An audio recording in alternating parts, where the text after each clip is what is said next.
Sir এই যে এই গাছগুলা স্যার এগুলো কি ফল? দারুণ সুন্দর কামরাঙ্গার মতো তিনটা ইয়ে আছে স্যার, শির শির যাকে বলে শির। আবার পাতা কুমারিকা পাতার মতো স্যার। ফলগুলো তো দেখতে একেবারে সেই স্যার, আঙ্গুরের চাইতেও বেশি ধরছে। দারুণ তো।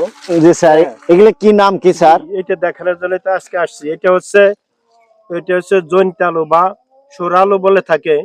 তার মধ্যে দেখতে পাচ্ছেন এই বন ফলের যে অবস্থা, এই পাতাগুলো চুপসে গেছে, কিন্তু এই ফলগুলো যে তিন কোণ আকৃতির ফল ঝুলে আছে চমৎকার ভাবে দেখতে পাচ্ছেন, তিনটি করে উইং এর মতো।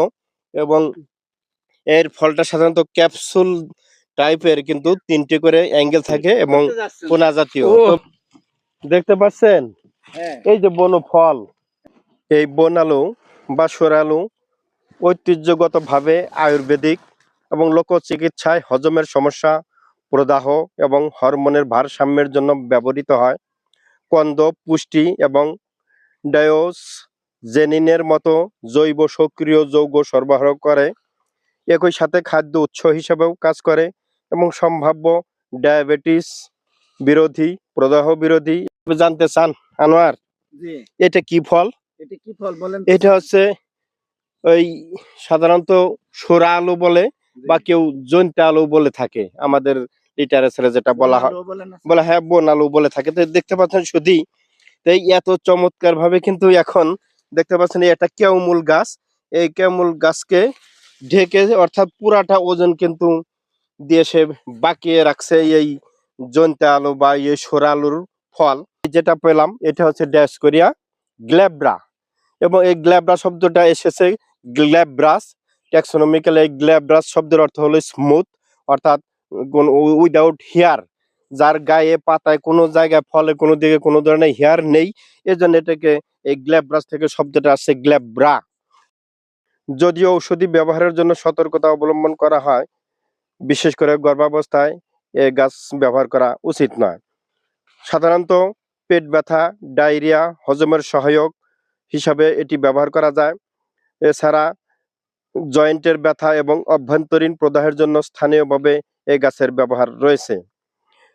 ঐতিহ্যগতভাবে প্রসবোত্তর যত্ন এবং স্তন্যপান সহায়তার জন্য ব্যবহৃত হয়। ডায়োজেনিনের মতো যৌগ থাকে বলে এটি হরমোনকে প্রভাবিত করে। পুষ্টিগত সহায়তা হিসাবে কার্বোহাইড্রেট, প্রোটিন, চর্বি, ভিটামিন এবং খনিজ সমৃদ্ধ।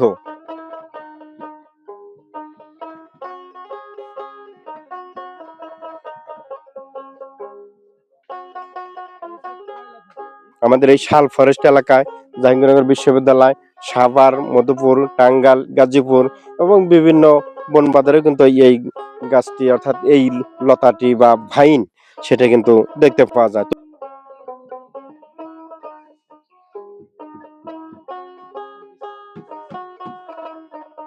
সময় দেখি শরীরে হরমোনের ব্যালেন্স এর কারণে কিন্তু বিভিন্ন ধরনের রোগবালাই হয়ে থাকে, তবে এই হরমোনের ব্যালেন্সের জন্য কিন্তু এই ড্যাসকোরিয়ার উপকারটা রয়েছে। এই আলুটার বিশেষ বৈশিষ্ট্য হচ্ছে অনেক আলু সাধারণত উপরে বুলবিল, অর্থাৎ ছোট ছোট আলুর মতো থাকে, কিন্তু এটার কোনো বুলবিল ওইরকম বুলবিল হয় না। তবে মাটির নিচে সিলিন্ডার আকৃতির রাইজোম উদ্ভিদের প্রত্যেকটা পার্টি শরীরের বিভিন্ন উপকার করে থাকে।